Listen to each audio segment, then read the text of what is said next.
একজন মেধাবী কিন্তু শান্ত স্বভাবের বিজ্ঞানী ব্রুস ব্যানার গামা রশ্মি নিয়ে একটি গুরুত্বপূর্ণ গবেষণা করছিলেন। কিন্তু হঠাৎ একটি ভয়ঙ্কর দুর্ঘটনা ঘটে এবং সেই বিপজ্জনক গামা রশ্মি তার শরীরে প্রবেশ করে।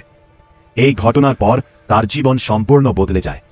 দুর্ঘটনার পর ব্রুস ব্যানার বুঝতে পারেন তিনি আর আগের মতো নেই। যখনই তিনি খুব রেগে যান বা আবেগে নিয়ন্ত্রণ হারান, তখন তিনি এক বিশাল, সবুজ, অদ্ভুত, শক্তিশালী দানবের রূপ নেন।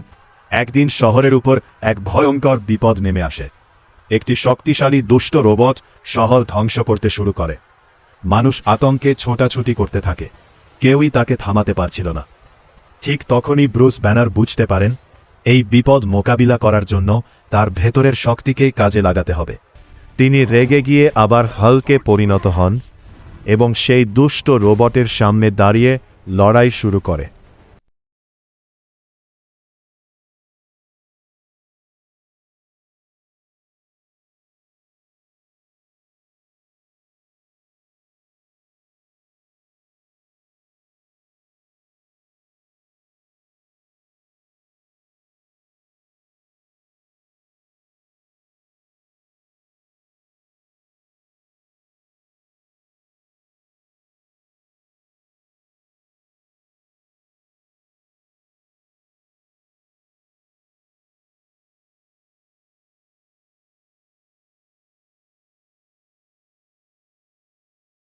দীর্ঘ ও কঠিন লড়াইয়ের পর হাল্ক তার অসীম শক্তি দিয়ে রোবটটিকে পরাজিত করে এবং শহরকে রক্ষা করে।